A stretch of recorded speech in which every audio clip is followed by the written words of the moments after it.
This week on This is America and the World, we present part one of a two-part roundtable discussion devoted to Africa. Our goal is to understand the importance of Africa today and to learn how Africa will continue to grow and impact the world in the coming years. Our guests, all experts on Africa, include Dr. J. Peter Pham from the Atlantic Council, the Honorable Vivian Lowery Derryck of the Bridges Institute, Abe Selassie from the International Monetary Fund, and Joshua Meservey of the Heritage Foundation. So here we are, all sitting around, just like we're all out for coffee at Starbucks or something like that. I thought the easiest way to do the introductions might be for me to just ask you to give 30 seconds or a minute and tell folks a little bit about who you are and your connection with Africa. All right, my name is Vivian Lowery Derryck. I'm delighted to be here. I first became totally interested in Africa when I went to Cote d'Ivoire with Operation Crossroads Africa after my sophomore year in college. And there I saw everything that I was learning: mixed crop farming, new country. They even had printed cloth with the president's name for the Independence Day. And then I was hooked on Africa, particularly on education and the role of women and the importance of political participation. Thank you. Thank you. Peter.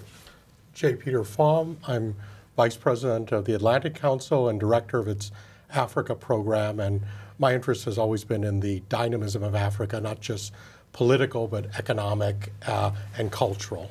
And you've been recently on travel over there, huh? Just got back from my first trip of the year to Africa, this time to East Africa, to Sudan. Joshua, weigh in. Sure. Joshua Meservey. I'm the Senior Policy Analyst for Africa at the Heritage Foundation think tank here in D.C. My first interest in Africa started at a young age, but my first experience with Africa was as a Peace Corps volunteer in Zambia for several years. Then that was in Zambia, as I said, and then moved to Kenya and worked there for several years with refugees, and have been working and studying on Africa ever since. Abe. So my name is Abe Selassie, and I'm the director of the IMF's Africa department. I'm Ethiopian, so you know, my interest in Africa started from my infancy, you could say. And basically, I work now with the sub-Saharan African countries. I travel extensively to the region and provide economic advice, and in some cases work with financing programs that we have with countries in the region. Terrific. Let me throw something out in the middle of the table and see, and let you all just run with it. And as I kind of try to say, get me out of the way and talk amongst yourselves. And Joshua, let me start with you because of your Peace Corps work there and a little bit of your studies. What do you love about Africa? You know, what do you love about it, huh? Well, how much time do we have? Good. Yeah, so I always say Zambia was my first love in Africa. The people primarily, I think, is the main thing.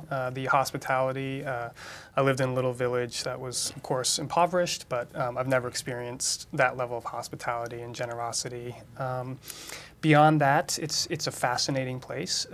It's huge. It's diverse. It has, yes, extreme challenges, which keep us engaged and with which we have to deal with, but it also has immense potential and possibilities. You could study it your entire life and only just begin to scratch the surface of all that Africa has to offer. Wow. Abe, jump in because you know it from a little different point of view, huh? Well, you know, I cannot tell you how much I hanker for the sun, the people, the region every time I'm here. And having been here for quite a while, you know, I get excited when I'm boarding a plane to head out there. So, you know, I think the key thing for me is, you know, somebody once said that demography is destiny. And if you really want to understand the future of the world, I think you have to factor in what's going to be happening in Africa over the next century or so. Mm-hmm. The demographic trends that are unfolding in the region are just incredible. It's by far the youngest continent. population dynamics mean that that's where you're going to see by far the biggest contribution of labor to the global economy. You know, it's in the deep interest of global companies, the global international community, that Africa is integrated into the global supply chains, into the global economy much more fully than it has to so far. If you're a company of any scale, if you're a country formulating economic policy in any significant way, you have to have an Africa strategy. You have to think about how to do business in Africa. You know, so that's what excites me. That's what keeps me occupied on a daily basis. Vivian, if I may call you Vivian, talk a little bit about how you see Africa today and your love for it. Well, today I'm just going to pick up on what Abe said about youth. And I'm just seized by the fact that Africa is going to have the largest population in 2050, and it's going to be of young people. I think it's 40% of global population will be African youth under the age of 25. Ooh. And so I think about what we should be thinking about and doing to ensure that they are productive members, that they have the requisite skills and education to be able to contribute to that new globe. Peter, when you get on that plane and you're traveling from the United States and you travel abroad and you end up in Africa, what do you immediately sense? What comes to mind? Two things come to mind. First is opportunity. And I think of that in very broadly. Africa is a land of opportunity. It's an opportunity, first and foremost, for Africans themselves. As my friends have said, it's demography, but it's also the economic opportunities and the technological opportunities. Africa, I've seen in the arc of just my own career. When I first went to Africa some 2 decades ago as an adult, mobile phones were not there. I had a satellite phone that I had to hook at a certain angle just to get coverage because there were no satellites over Africa. Today, there are African countries that have over 100% mobile phone penetration rates. We're seeing technological leaps and bounds. In Kenya, 1/5 of the economy moves by mobile money today, using mobile phones. And we're seeing economic opportunities. According to the World Bank, 6 of the 10 fastest growing economies in terms of real GDP growth this year, 2018, are African countries. So enormous opportunities there on the economic front, but also increasingly on the political front. There's been backsliding in a few places, but tremendous. When I first began my adult career, there were still presidents for life. There were still, at that time, with the exception, singular exception of Somalia back in the 1960s, no African president had ever been voted out of office and gone peacefully when I started my professional career.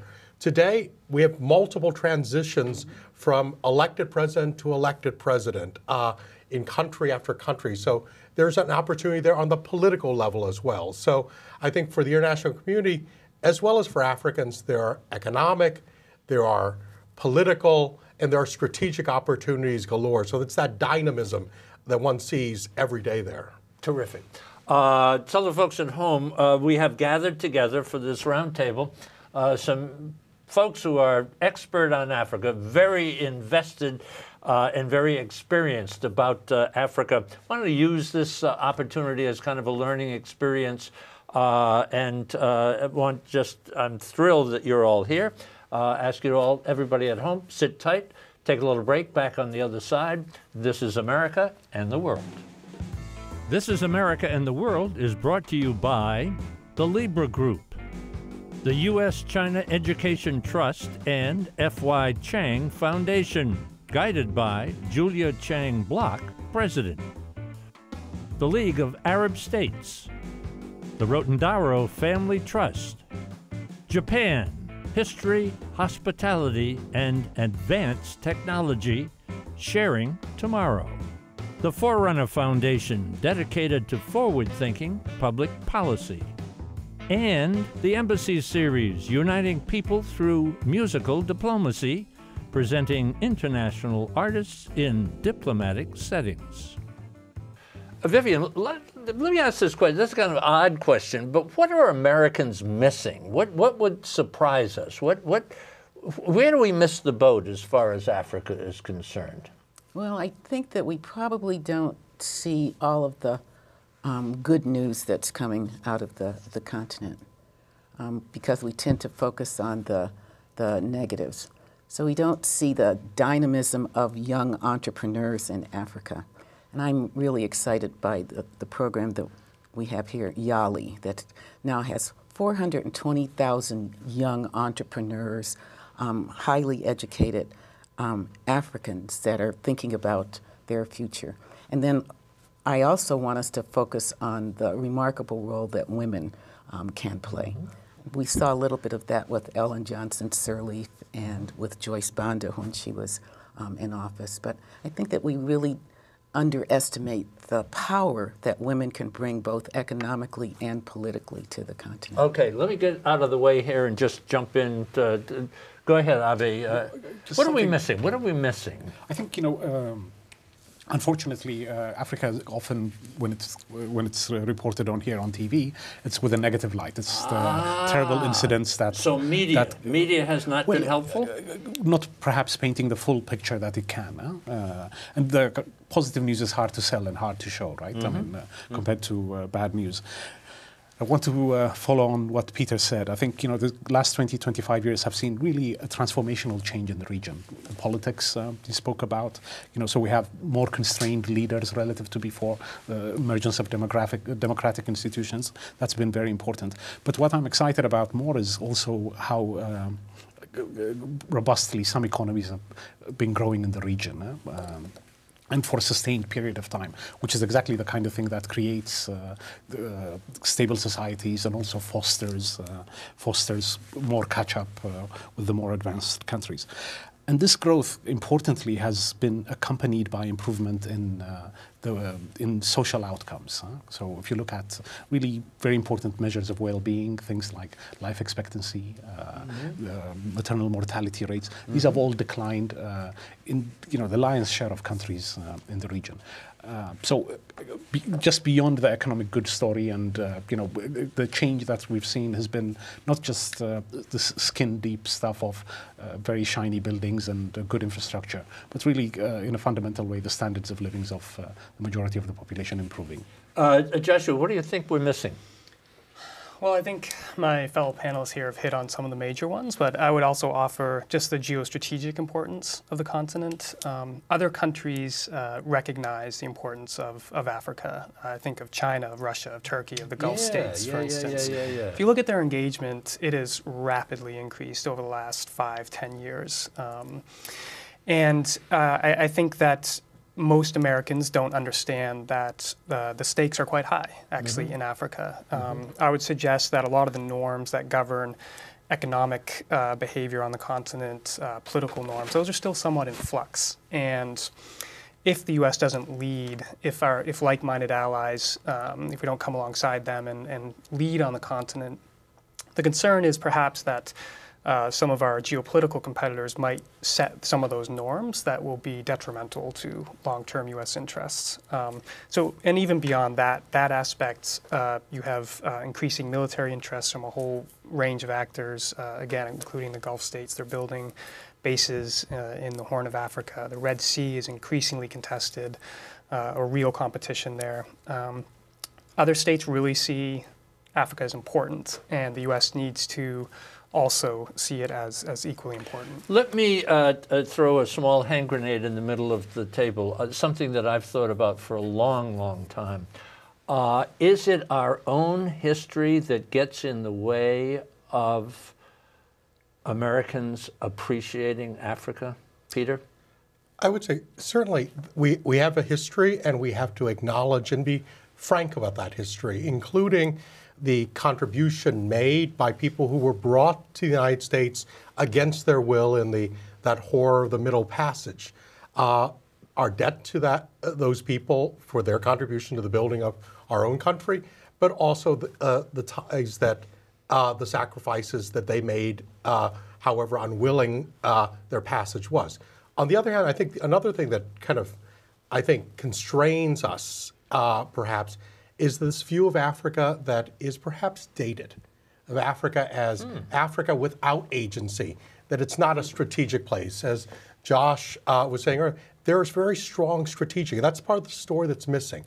Yes, there's opportunity, there's dynamism, all those things we've discussed, but there's also strategic stakes. There's a reason why, of all the places in the world, China chooses to build its first overseas military base anywhere in the world since 1949 in Djibouti, in the Horn of Africa.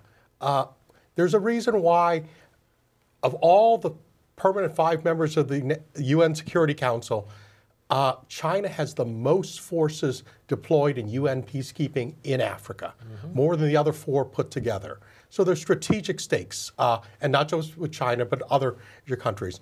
The other part of the story I think we're probably missing, and this history is, we've talked about the good news. Let's be honest, there's some bad news. There's some challenges. What happens in Africa, especially in the globalized world in which we live, doesn't stay in Africa. Europe's southern flank is Africa, and increasingly migration, human trafficking, and other security issues threaten our traditional allies in Europe. In the globalized world in which we live, Africa is now becoming a transit point for traffickers of narcotics, of people, and of other illicit goods going to Europe, but also going to and from the Americas as well. So this is a strategic. So we have challenges coming out of Africa that also need to be confronted, that are within our strategic and geopolitical interests to address, alongside the opportunities offered to seas that deliver win-wins for both Africans and Americans. Anybody else have another thought on this idea of our own history getting in the way of appreciating Africa? Vivian?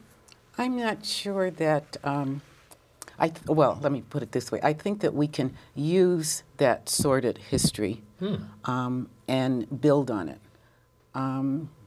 Last night, I was struck by one of the commentators on the news hours, a Black American woman, that talked about views of Africa and referencing slavery and Black Americans' contributions to both this country and returning to Africa. And I think about Liberia and the founding of Liberia and what still that means to us. And going back to early after the Civil War, when Bob Johnson of BET was attending a meeting, we were talking about rebuilding Liberia, reestablishing democracy, and he said, we as Americans, particularly Black Americans, have a special responsibility.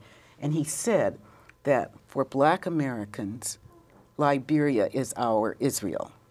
And so, well into her term, Ellen Johnson Sirleaf had a medal struck for Dr. Dorothy Height, the president of the National Council of Negro Women.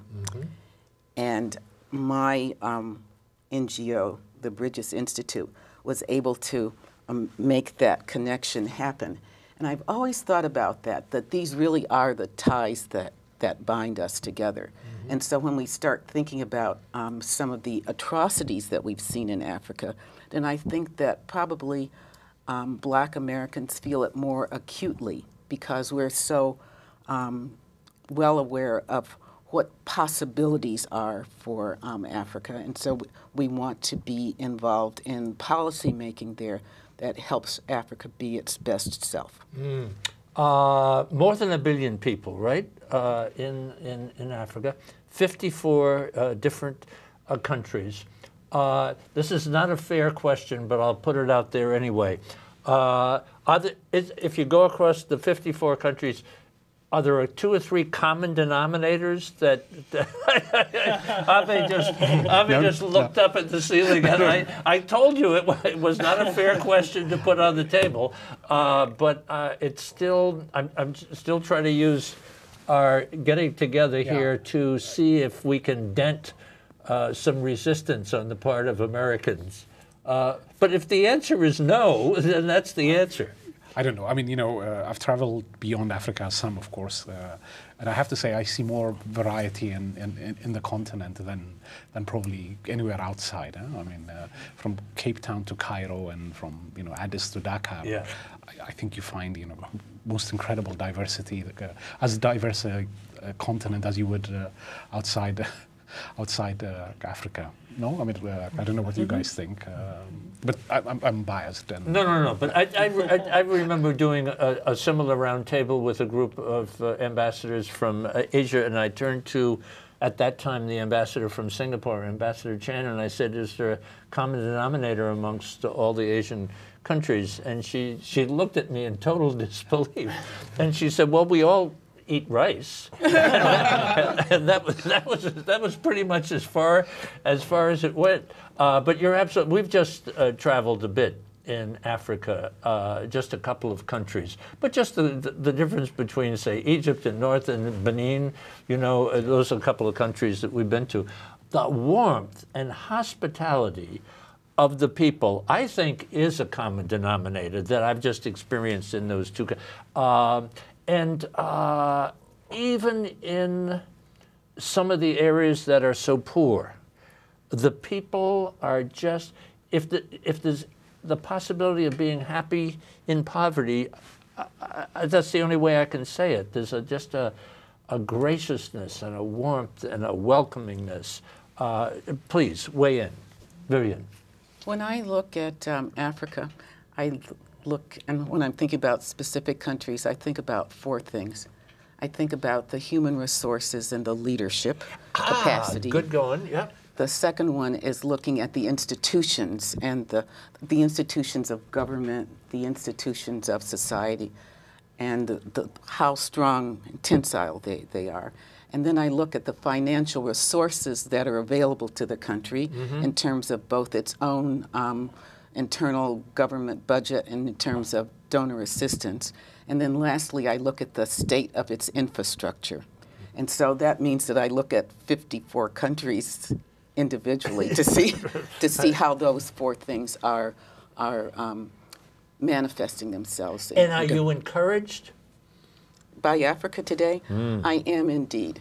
As I said, because of young people and because the institutions, particularly of democracy, are being reinforced. I mean, you think about last year or this year, so you had the Gambia, which was so well finally resolved with the ECOWAS, this strong intervention, the institution. You think about Angola that had a good election.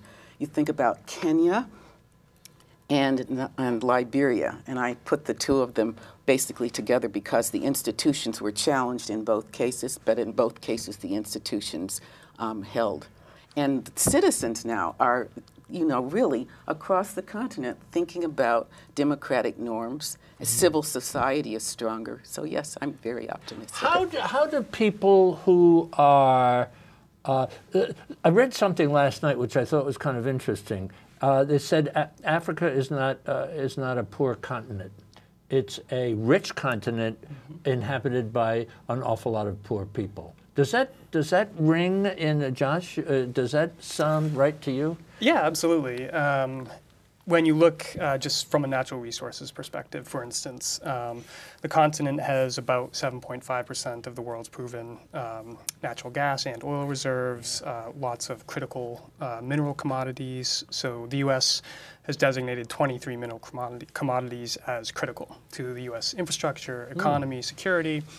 13 African countries have significant, or 13 of those mineral commodities are in significant proportions in Africa. 60% of the world's uncultivated arable land is in Africa, and it goes on and on. We've already talked about the human resources. So it's absolutely a continent of vast wealth, but we should be honest as well that there have been huge challenges that have made it difficult for African people to benefit like they should from that natural resource wealth. Governance problems. We've talked about some of the progress that's been made, and that's absolutely true. But the Fragile State Index, 7 of their 8 high alert countries, which is the worst designation they give, are in Africa. And what does that mean in my language? Sorry, so it just means that they have profound governance challenges and are somewhat teetering on the edge of extreme fragility, essentially. You have those governance challenges again, and other issues that make it so hard for African people to benefit as they should from, yes, what is absolute, undeniably, really immense wealth on the continent. We want to talk about some of those challenges on the second part of our roundtable discussion. Thank you all for this piece of the pie, and we'll pick it up on the other side. This is America and the World. For information about This is America and the World, and to watch all of our programs, visit our website, thisisamerica.net, and look for us on Facebook and Twitter. You can listen to all of our ambassador interviews on our podcast, The Ambassador Series. It's available on our website and iTunes. This is America and the World is brought to you by the Libra Group, the U.S.-China Education Trust, and F.Y. Chang Foundation, guided by Julia Chang Block, President. The League of Arab States, the Rotendaro Family Trust, Japan, History, Hospitality, and Advanced Technology, sharing tomorrow. The Forerunner Foundation, dedicated to forward-thinking public policy. And the Embassy Series, uniting people through musical diplomacy, presenting international artists in diplomatic settings.